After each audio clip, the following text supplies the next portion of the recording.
Bueno, hola a todos. Vamos a continuar con nuestro análisis de vectores.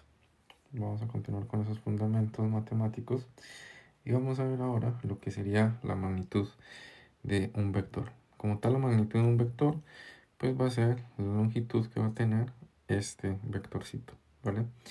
¿Cómo hacemos para calcular esa magnitud? Pues para calcular esa magnitud nos podemos ayudar del teorema de Pitágoras. ¿Listo? Entonces miren que aquí nosotros podríamos formar un triángulo rectángulo, ¿vale? Cuyos catetos van a tener de aquí longitud a sub x y la longitud de este otro cateto va a ser a sub y. ¿Listo?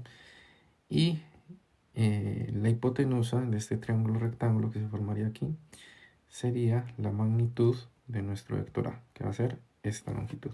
¿Listo?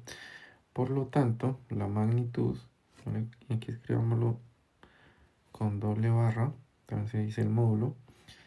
La magnitud o el módulo del vector A va a ser igual a que, aplicando pues Pitágoras, nosotros vamos a tener, saquemos por acá el triangulito, esto sería A sub x, A sub y, y esto sería el módulo de A, ¿vale? Por lo general se suele notar con esta doble barra. Sin embargo, van a ver muchas veces pues, que por ligereza, ¿vale? Vamos a escribirlo solamente con una. ¿Listo? Entonces, esto de aquí va a ser igual a ¿qué? A la raíz cuadrada, o escribimos aquí esto al cuadrado, va a ser igual a sub x al cuadrado más a sub y al cuadrado, ¿vale? Esto es por Pitágoras. Y pues solamente el módulo, ¿vale? O la norma de este vector, pues va a ser igual a la raíz cuadrada de a sub x cuadrado más a sub y cuadrado. ¿Listo? Y sea cual sea el sistema de coordenadas que nosotros estemos utilizando, siempre la longitud de ese vector debe permanecer invariante, ¿vale? Eso nunca va a cambiar. Entonces, en forma general, nosotros podríamos escribir esta magnitud de este vector como la magnitud de A, después vemos por qué lo escribimos hacer, como la magnitud de A sub x al cuadrado más la magnitud de A sub y al cuadrado. ¿Listo? ¿Y esto por qué? Esto porque posteriormente nosotros vamos a tener vectores que van a poder pertenecer sus componentes al dominio de los complejos, y pues la forma de obtener el módulo de este vector, ¿vale? Va a ser la primera componente, por ejemplo, le sacamos la magnitud de ese número complejo y la elevamos al cuadrado. Segunda componente de ese número complejo la elevamos al cuadrado y así sucesivamente. Cuando ya vemos vectores complejos, ¿vale? Analizamos esta cuestión. Pero esta sería una forma general ahí de definir esta magnitud en dos dimensiones. ¿Listo? También la podríamos definir nosotros en tres dimensiones, lo que vendría a ser en el espacio, ya no en el plano. En 3D, lo que nosotros tendríamos sería, vamos a dibujar nuestro sistema de coordenadas, el rectangular,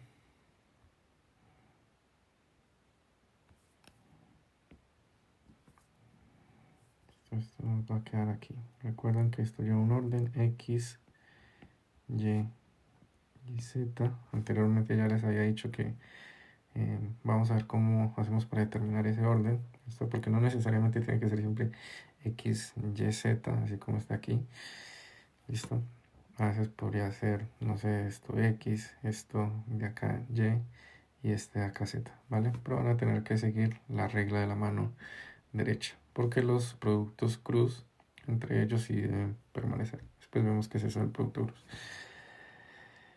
Bien, entonces, para este caso, vamos a tener nuestro vector aquí, A.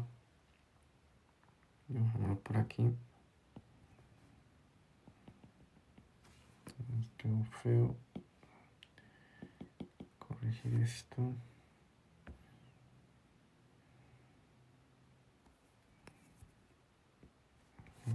aquí así. Voy a tener aquí una componente en X. Y voy a tener por acá otra componente en Y. Esto va a ser A sub E, esto va a ser A sub Y, perdón.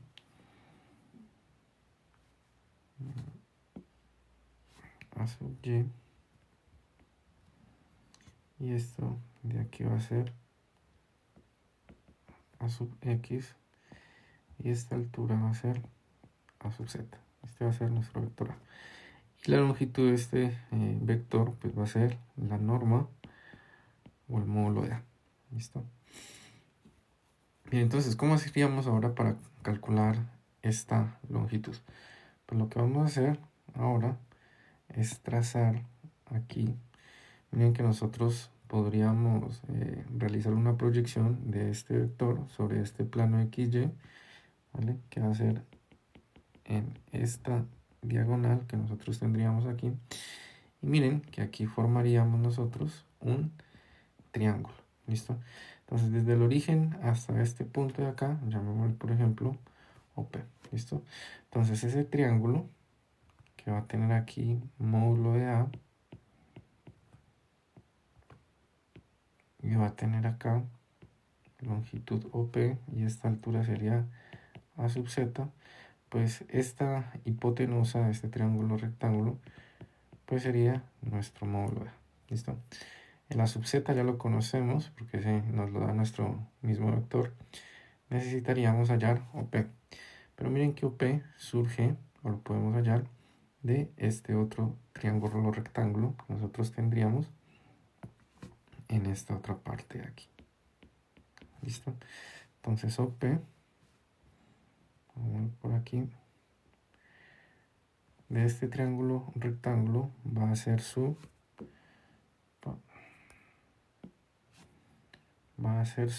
hipotenusa, ¿vale? Esto aquí va a ser OP y por acá vamos a tener que este va a ser AX y por acá esto va a ser AY, ¿listo?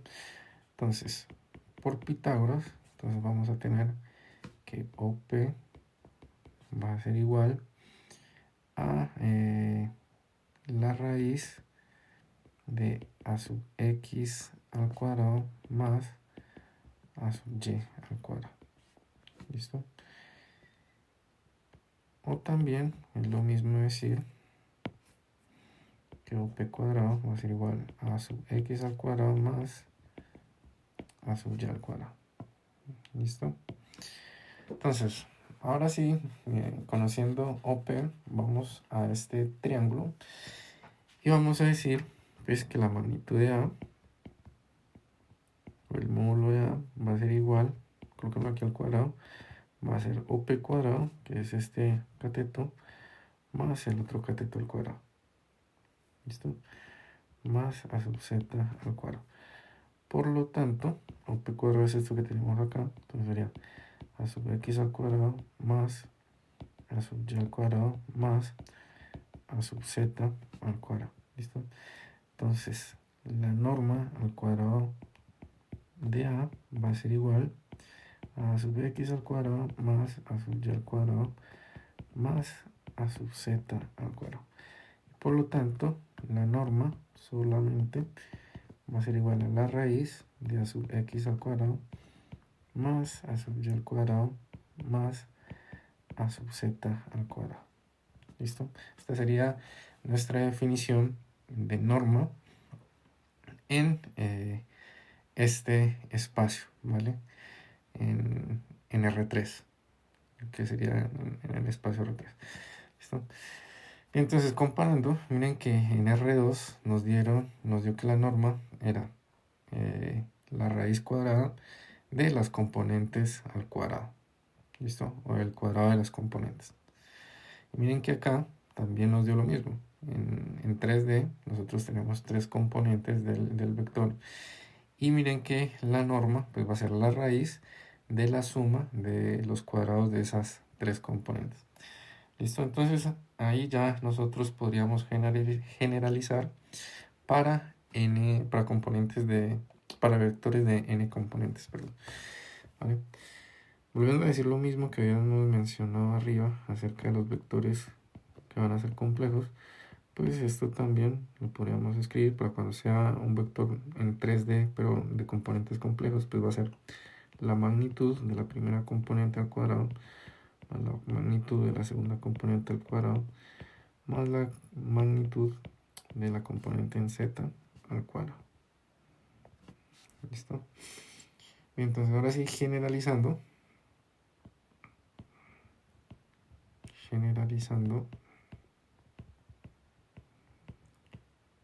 para n componentes,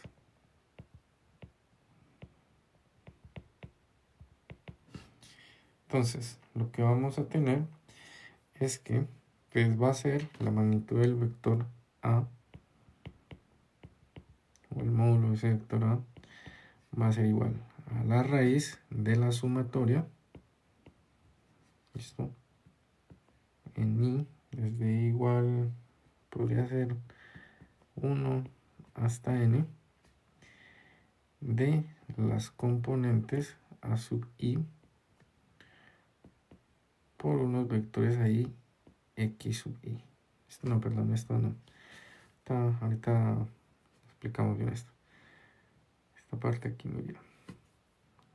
Las componentes a sub i. Y recuerden que esto, pues, de forma más general, sería el módulo cuadrado. ¿Listo? Esto sería en general nuestra definición para n componentes. ¿Listo? Aquí los a sub i, ¿qué serían? Pues miren, aquí lo que nosotros tendríamos es que para esas n componentes, el vector a vendría a ser igual a la sumatoria desde i igual a 1 hasta n de los a sub i por x sub i. ¿Listo? Que esto x sub i son vectores, ¿listo?, de la base canónica, ¿listo? De una base canónica.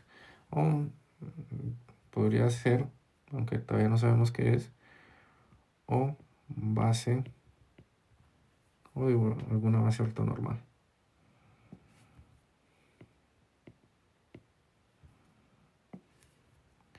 O de alguna base ortonormal. ¿Listo?